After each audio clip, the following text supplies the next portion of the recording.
Hello Mark, I'm Jake. My number is 57. The topic I'm going to read is the next outbreak. We're not ready. When I was a kid, the disaster we worried about the most was a nuclear war. That's why we had a barrier like this down in our basement, filled with cans of food and water. When the nuclear attack came, we were supposed to go downstairs, hug down, and eat out all that barrel. Today, the greatest risk of global catastrophe doesn't look like this. Instead, it looks like this. If anything kills over 10 million people in the next few decades, it's more likely to be a highly infectious virus rather than a war. Not missiles, but microbes. Now, part of the reason for this is that we've invested a huge amount in nuclear deterrence, but we've actually invested very little in the system to stop an epidemic. We're not ready for the next epidemic. Let's look at Ebola. I'm sure all of you read about it in the newspaper. Lots of tough challenges. I followed it carefully through the cases analysis tools we've used to track polio eradication. And as you look at what went on, the problem wasn't that there was a system that didn't work well enough. The problem was that we didn't have a system at all. In fact, there's some pretty obvious key missing pieces. We didn't have a group of epidemiologists ready to go. We didn't have a group of epidemiologists ready to go. Who would have gone? Seeing what the disease was, seeing how far it had spread, the case reports came in on paper. It was very delayed before they were put online, and they were extremely inaccurate. We didn't have a medical team ready to go. We didn't have a way of preparing people. Now, Medicine Sans Frontiers did a great job orchestrating volunteers, but even so, we were far slower than we should have been getting the thousands of workers into these countries. And a large epidemic would require us to have hundreds of thousands of workers. There was no one there to look at treatments approaches, no one to look at the diagnostics, no one to figure out what tools should be used. As an example, we could have taken the blood of survivors, processed it, and put that plasma back in people to protect them. But that was never tried. So there was a lot that was missing, and these things are really a global failure. The WHO is funded to monitor epidemics, but not to do these things I talked about. Now, in the movies, it's quite different. There's a group of handsome epidemiologists ready to go. They move in, they save the day. But that's just pure Hollywood. The failure to prepare could allow the next epidemic to be dramatically more devastating than Ebola. Let's look at the progression of Ebola over this year. About 10,000 people died, and nearly all were in the 3 West African countries. There are three reasons why it didn't spread more. The first is that there was a lot of heroic work by the health team workers. They found the people and they prevent more infection. The second is the nature of the virus. Ebola does not spread through the air, and by the time you're contagious, most people are so sick that they're bedridden. Third, it doesn't get into many urban areas. And that was just luck. If it had gotten into a lot more urban area, the case number would have been much larger. So next time you might not be so lucky.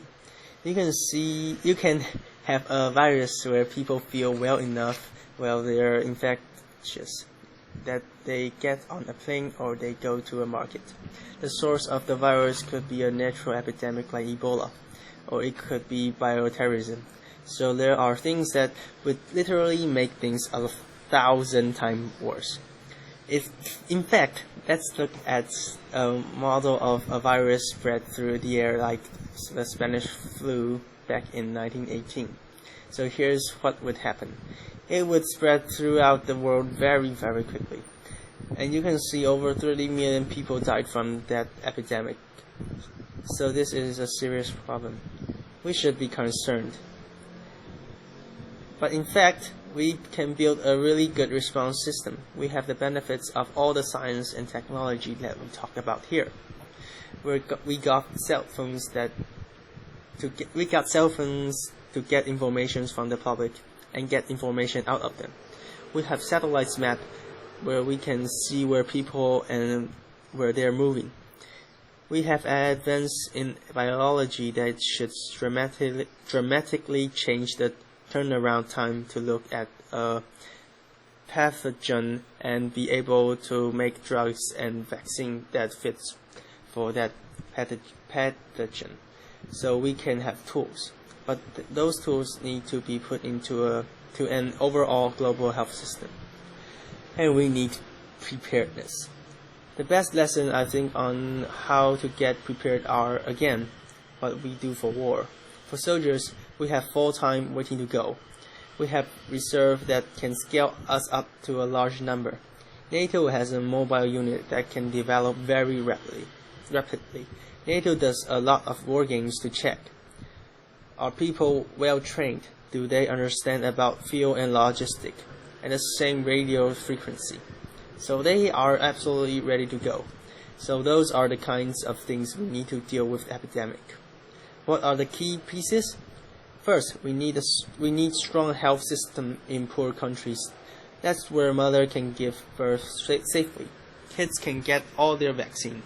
But also, where we will see the outbreak very early on, we need a medical reserve corps.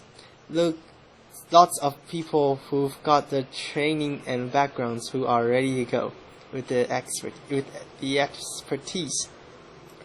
And then we need to pair those medical people with the military, taking advantage of the military's ability to move fast, do logistics and secure areas. We need to do similar simulations, germs games, not war games, so that we see where the holes are. The last time a germ game was done in the United States was back in 2001, and it didn't go so well. So far the score in germs 1, people 0. Finally, we need lots of advanced R&D in areas of vaccine and diagnostics. There are some big breakouts like the ethnion-associated virus that could work very quickly. Now, I don't have an exact budget for what this would cost, but I'm quite sure it's very modest compared to the potential harm. The World Bank estimates that if we have a worldwide flu epidemic, global wealth will go down by over $3 trillion, and we have millions and millions of deaths. These investments offer significant benefits beyond just being ready for the epidemic. The primary health care, the R&D, those things would reduce global health equality and make the world more just as well as more safe. So I think this should absolutely be a priority. There is no need to panic. We don't have a hoard cans of spaghetti or go down into the basement. But we need to get going because time is not on our side. In fact, if there is one positive thing that can come out of the Ebola epidemic, it's that it can serve as an early warning, a wake-up call to get ready. If we start now, we can be ready for the next epidemic. Thank you.